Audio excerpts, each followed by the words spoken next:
Modestas, thank you for joining me today. How are you doing? What have you been up to recently? Thank you very much for having me. Just been training, getting ready. Obviously, you've got a fight booked, so yeah, everything just goes on as normal. Just yeah, training every day, getting my mind ready, getting my body ready, and yeah, soon it'll be time for showtime. So it'll be good.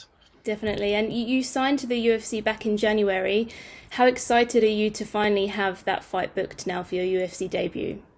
Oh yeah, it's definitely been a long time coming. When I first got the UFC contract, obviously they told me that I wasn't going to fight straight away. A lot of people were asking me, are you going to fight in the London card and this, that, and then, they said they were projecting that would be sort of early summer that I was going to fight, and then we had a fight booked on May 16th, and this was right before COVID happened. And then as soon as COVID then went about, then everything obviously got cancelled, and then um, but to be honest, like in terms of like training, everything just like stayed like normal for me. And then I was just pretty much just waiting for sort of things to settle down, see what was going on in the world. And then as soon as Dana White was sort of putting shows back on, and then there was these rumors about Fight Island, I was hoping that would be my call in, and yeah, luckily it was. And then my as well, we all had like a conference call with Dana White, which was pretty cool because it's not every day you get like a real time conversation with Dana White. Even though it wasn't between me and him, I still like to say, yeah, I was on a conference call with him. You know what I mean? So, and then, and yeah, he basically told everyone that everyone who had a fight booked would be like sort of first in line. So I knew that obviously at some point down the line, I would get a fight sorted out. And yeah, luckily got it done. So, yeah, I mean, listen, to have my debut finally come to fruition. Obviously, I've been working tirelessly for this, so I'm just glad. I'm even more happy though that it took a little bit longer because it just means my skills have improved even more so. So I feel even more confident in my abilities. Yeah, and what did you think about it being on Fight Island? Obviously, I know a lot of talk about, what it's going to be like. Is it going to be this tropical island on a beach? And, you're going to be one of the first to be on I think it's the second event on Fight Island, isn't Yeah. it? So how excited are you to be going over there to make your debut? Yeah, I mean it's amazing. I mean, you couldn't really ask for a better debut, to be honest. Obviously, I was quite excited because the fight I had in May was booked for San Diego. So obviously, I was quite excited to make an American debut. But like I say, you can't really ask for a better replacement and then to go to Abu Dhabi. And there had been like these massive talks, and this sort of event will go down in history. A whole month. On an island that's being rented out by Dana White and stuff like that. So, yeah, it's at the end of the day, it like I got to go and do the job, but it's nice to have like even when I went to Sweden when I fought for Cage Warriors, even just going out of the country and doing something a little bit different, and it's always just exciting and new, and it's just a whole experience, isn't it? I know I'm going to be taking the vlogging camera out the whole time whilst I'm out there, so yeah, I can't wait. And I was there at UFC 242 in September in Abu Dhabi, and it was baking. It was so hot. Have you taken that into consideration? How hot it's going to be? The heat and the humidity. Funny you say that because a lot of people have been telling me that it's going to be absolutely insane out there. I mean, listen, my gym is pretty much like a sauna, anyways, the one I got at my house. So and luckily we've been blessed with some good weather in England. So and then in the gym everything just gets even more stuffy and more humid. I mean, listen, we only just recently invested in a fan, but so I think I'll be relatively I'll be prepared because like I said, even when I'm training, it gets very hot, very sweaty, and like I say, in England, there's not too many places with air conditioning about. We're not used to getting these hot spells. So, I mean, look, either way, in the fight, no matter what is going to get thrown at me, I know I'll adapt to the situation. So, yeah, like I say, it's the whole point, the whole situation of just fighting in itself is about adapting to situations. So I'm sure I'll be able to do that once I get into the cage, anyways. Yeah, definitely. And we are still in the midst of a pandemic. So has there been any updates on the protocols? How you're getting from the UK to Abu Dhabi, and what's going to happen once you get there? Uh, none of that has been spoken to us as of yet. I'm pretty sure as it comes closer to the time that they'll tell us what this sort of the arrangements are. I mean, what I'm guessing is they'll probably have like a plane that's like, sort of relatively empty, with just, me and my corner guys, flying with me out there. I can imagine, and from what I've heard, obviously everything's quite strict out there in Abu Dhabi and Dubai and stuff like that still. So, like I say, we'll see what happens.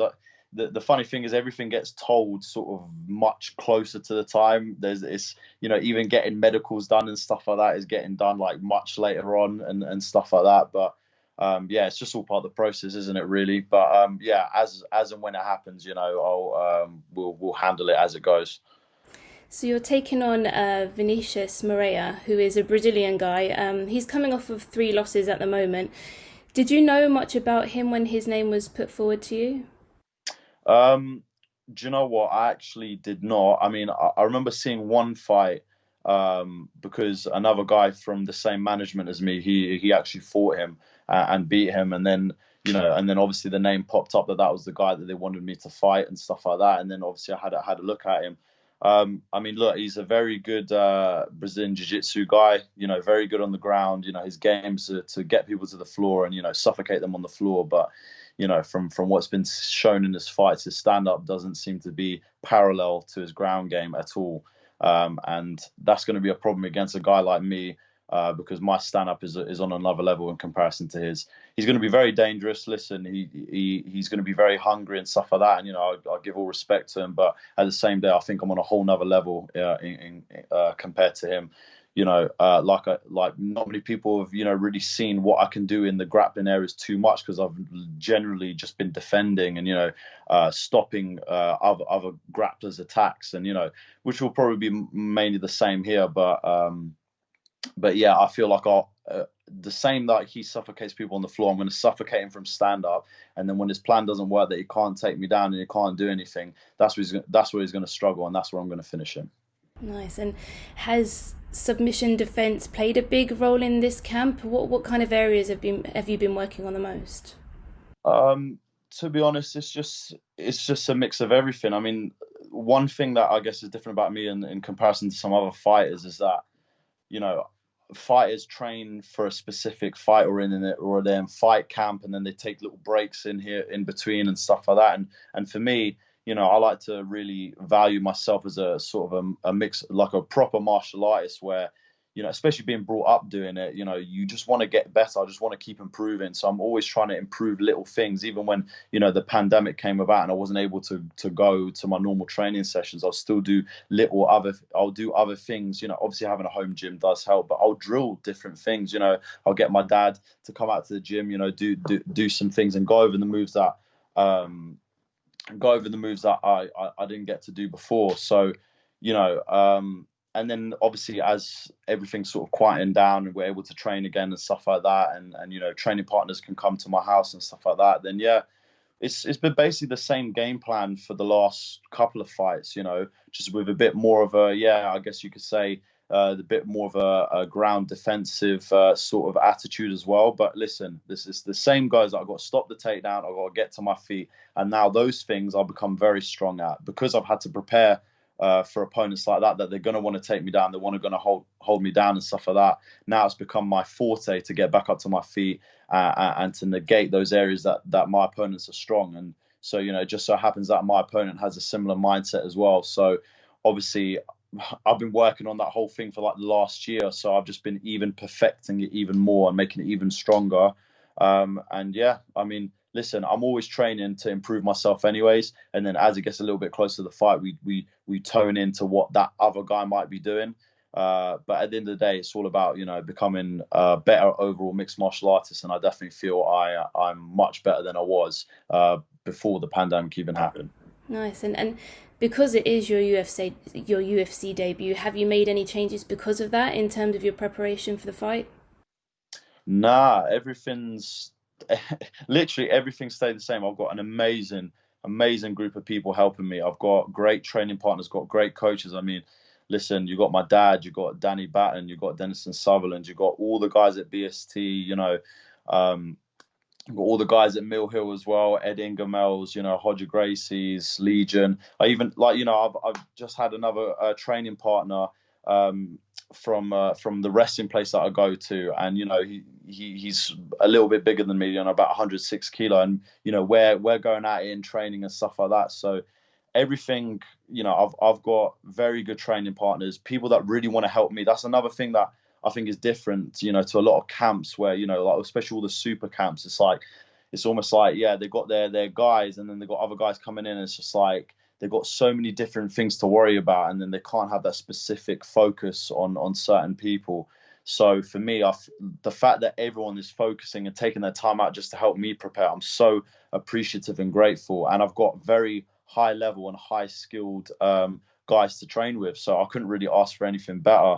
I mean, there's often always thoughts of, oh yeah, you need to go to America, or you need to go elsewhere to really improve your skill set. Otherwise, but it's not the case anymore. Now I'm getting the same, if not better, training down here in England, and yeah, it's good because, like I say, predominantly most of the guys that I train with, they've had more of a grappling background, so it's definitely paid dividends in terms of preparation for fights that I've been having. So yeah, everything's going great, and like I said, I don't feel the need to change anything for a good couple of years. Yeah, definitely. And you have obviously had the experience in the past of going over to America and training. You trained with Jon Jones once before in the past, didn't you? Can you talk a little bit about that experience and how that all came about?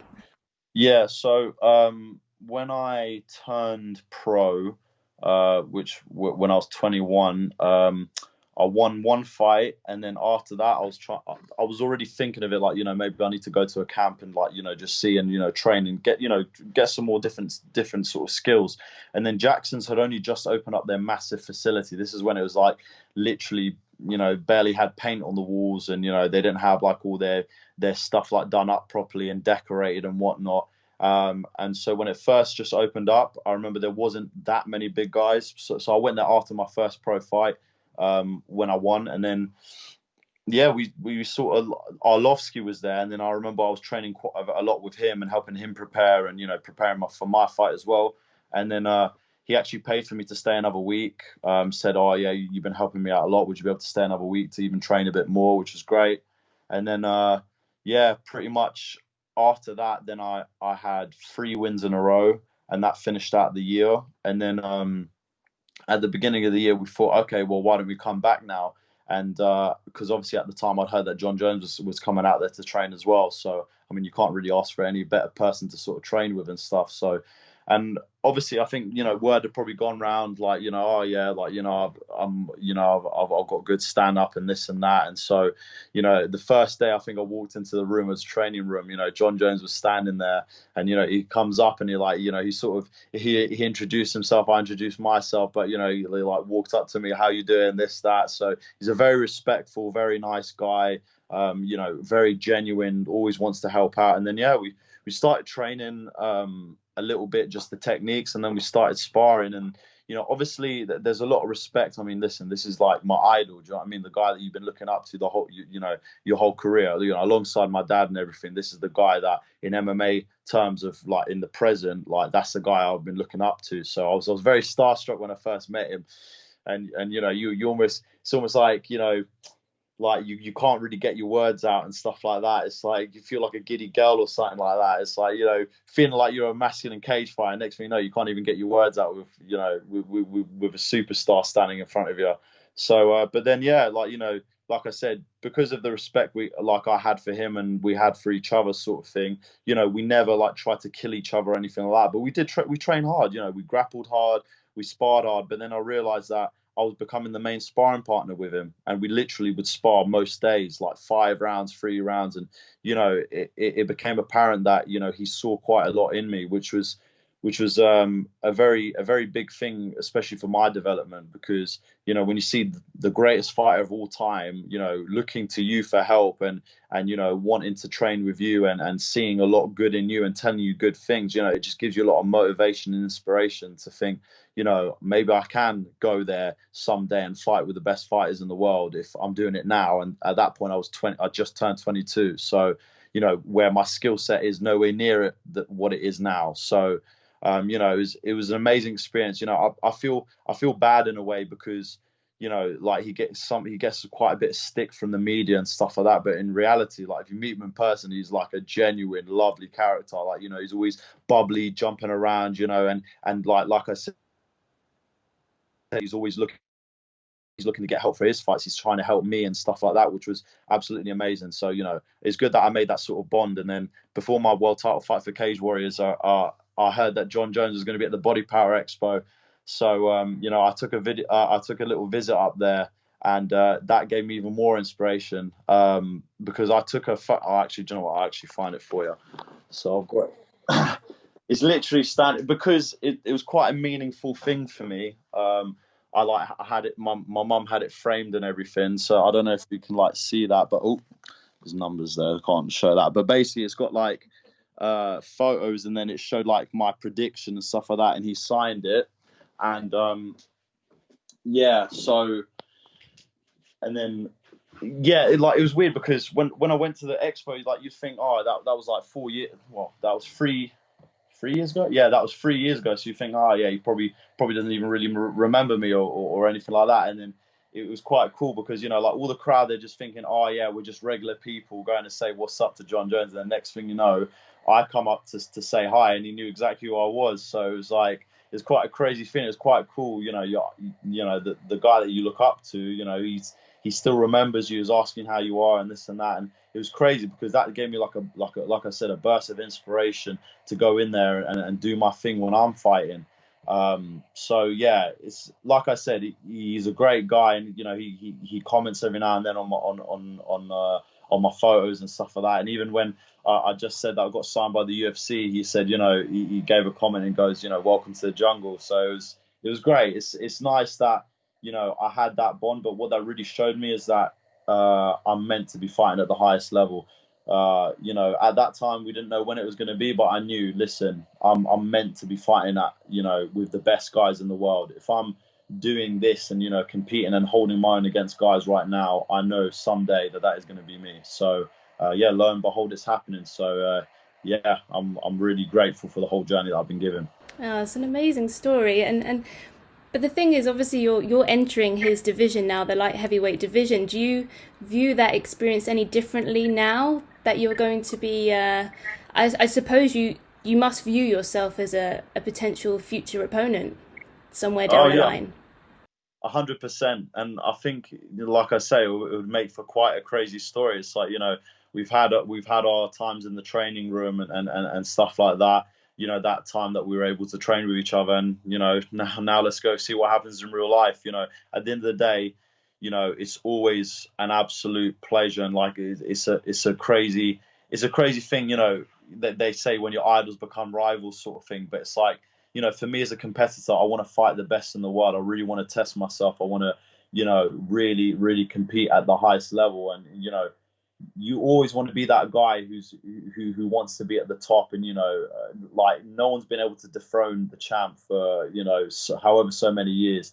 Obviously, it's out of complete respect. But of course, I mean, listen, to be able to fight your idol, I think is literally every single fighter's dream. When Jon Jones was then standing in front of the cage from, you know, Rampage Jackson and, you know, Lyoto Machida and all these like big name guys, I can imagine he must have felt that same sort of energy. So yeah, at the end of the day, I embrace it. I embrace everything. Like the fact that I'm going to be, you know, fighting some high level fighters. You know, if I can finally get to that point where I can challenge him or you know, fight against him, obviously that will be an amazing experience and create for an amazing story at the end of it all. Definitely. And you know, you are a former Cage Warriors champion. Is there any pressure going into your UFC debut, having that on your, you know, on your shoulders, and kind of following in the footsteps of so many other former Cage Warriors champions? You know, you've got Conor McGregor and Joanna Jędrzejczyk, Michael Bisping. Is there any added pressure, and what kind of inspiration have they given you? Mm. So, I mean, listen, I don't think it's any added pressure because now I feel I'm definitely at that level. I'm very confident in my abilities. All I've got to do is go out and show it. I think, you know, this is the best platform to now really go out and let it and put it all on the line and really show my skill set. you know, obviously seeing those guys like big names, Conor McGregor, like you said, Michael Bisping and stuff like that, guys that have done really good in the UFC, it just gives me added inspiration to go and do this exactly the same thing, go and make a name for myself, just the way that they made a name for themselves, you know.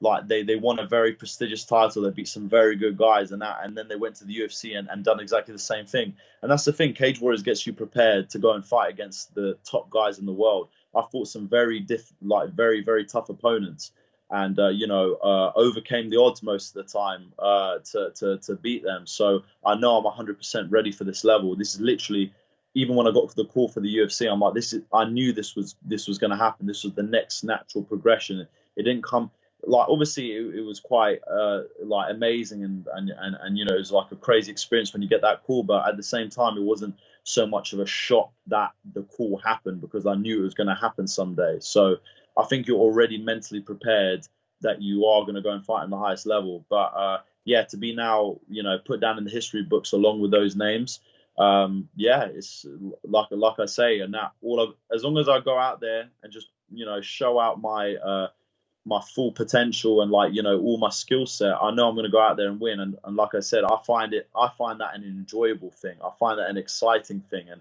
like I said, I embrace pressure, craziness, and stuff that, you know, would make people nervous or make people scared. I love it. Like, it literally, that adrenaline rush is something that you know, you don't often get. So yeah, I just can't wait. I can't wait to go in and prove to everyone that I'm at that top level. So July 15th, your opponent Moreira, obviously he's coming off of those losses, and most of them, well, actually all of them have been in the first round. So are you looking at that first round as a big opportunity for you? Oh, 100%. I mean, listen, obviously you can never force a knockout or anything like that, but I know if I do everything game plan wise that I've been training to do, and, you know, if I land my strikes and do everything that I'm supposed to do, I know I'm going to finish him in the first round. Like I say, he's very highly skilled in what he does, but the other areas are where he's not so good. He's not good in those areas. So this is where I'm going to capitalize on those areas where he's not so good. And yeah, listen, I believe my strikes are definitely on a completely different level. Even to the other fight, like, they're very good fighters and they're very powerful, but I definitely feel technically I'm on a different level. So I'm gonna go out and enforce all of that. And like I said, suffocating from stand up, he's never seen a guy with my stand up before, and I'm just gonna enforce that on him. And yeah, that's what I envision. I envision finishing him in the first round. All right. Well, actually, before I let you go, I can't not talk to you about your appearance on the UK dating show, Take Me Out. Um, Uh, can you tell, for anyone that doesn't know about the program, it's a dating show. There's a whole host of ladies, and then one guy will come on, and you've got to basically kind of win them over, haven't you, really? And then yeah. and people keep their lights on if they like you, and they'll turn it off if they don't like you. Can you talk a little bit about how you came to be on that show? Right. Well, again, this was like, it was sort of going off the running theme of me sort of like really finding myself and finding my feet in terms of my personality, and just letting out like the whole, like, the most of me, really, because I feel like I've you know, most of my life I've sort of been a little bit more reserved, a little bit more short, or like I had that in me to be a little bit nuts and a little bit wacky and a little bit more confident, but I just never let it out. I never had the chance to really let it out. And I think it was always sort of, I was always held back by fear and stuff like that in certain situations in my life. And then, you know, it just got to a point where I started, you know, after I got, you know, I started gathering all these wins and, you know, and stuff like that. And then even the place where I ended up working and stuff like that, I just started increasing my confidence and really just letting out myself. Like, you know, it's like, you know, like literally, it's like I was being locked inside of a cage, you know, crazily enough, you know, that fight in a cage anyways, but it's like I was sort of locked, and now I'm finally being like set free, like just to just be myself and just let people. And the thing is, it came from a mindset of just not really caring, you know, like too much what, you know, what people are going to say or what are going to think, and just literally just be myself, because it's not going to matter anyway. So with that whole line of, you know, me really finding my feet in terms of my own personality and stuff like that, which was being quite eccentric and, you know, outgoing and crazy. Um, so I got a message off of someone called Lucy Caster. Now, obviously, anytime you get a friend request off of a girl, you're thinking, oh, I'm going to go check them out and see what's up. I did not think like caster meant like a caster for a TV show. I thought that was literally just like a common name or whatever. Me being stupid as I am. But anyways, so then I clicked on the thing, and then it said, oh, take me out application. And again, thinking nothing, I thought, yeah, sure, why not?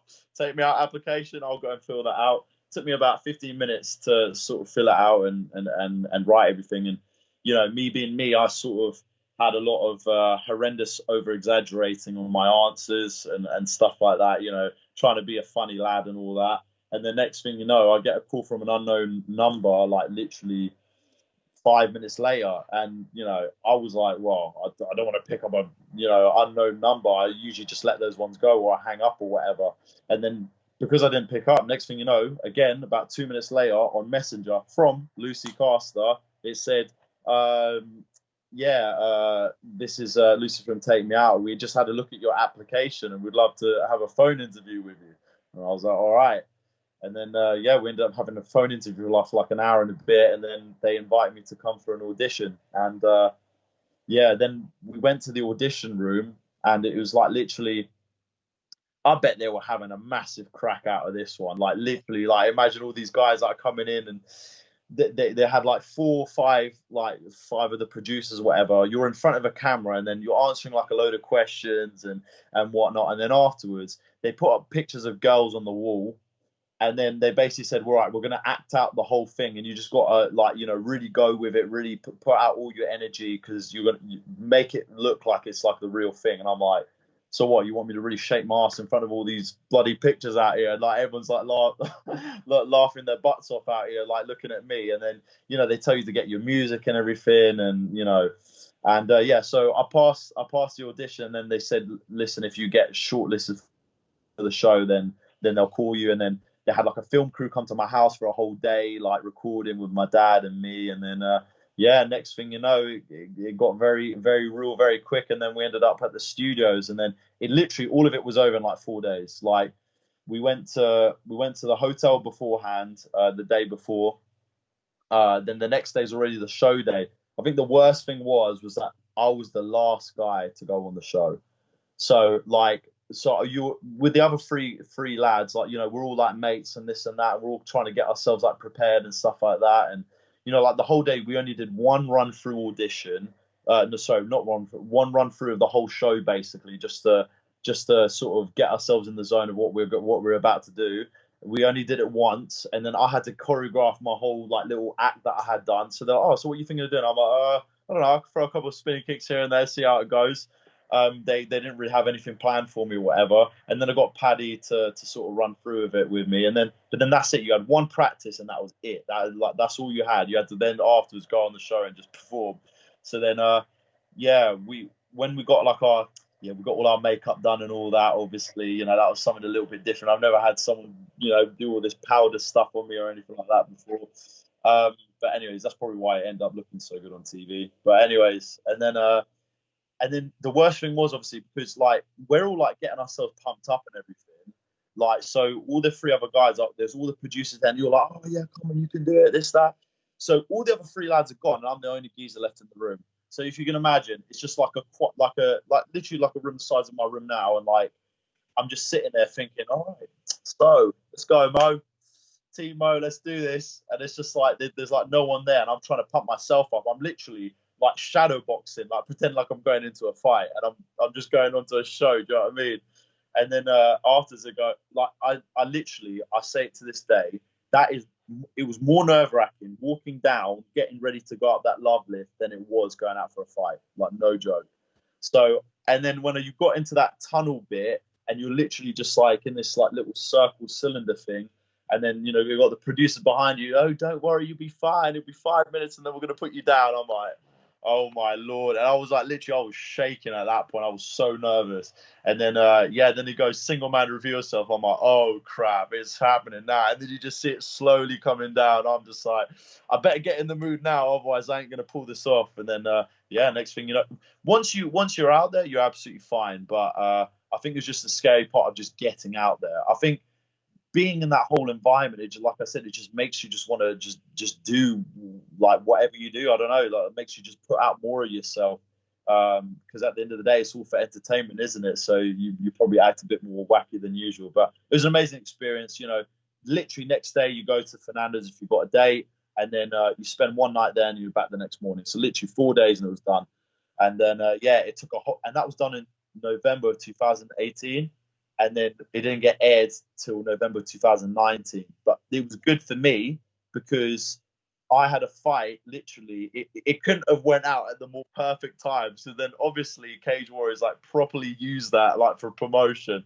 Oh yeah, our Cage Warriors like heavyweight champion is on Take Me Out, and now he's fighting in 2 weeks. So yeah, it was all good. Like, you know, at the end of the day, it was great for promotion. It was great for just, I don't know, just finding my feet, like I say, and just being even more confident, just letting myself out. It just really shows you that you shouldn't really care what anyone says or what anyone thinks, and just go and be yourself and do what you got to do. At the end of the day, that's what makes you really truly enjoy it and get the most out of life. And I definitely got a lot out of life doing that experience. That's for sure.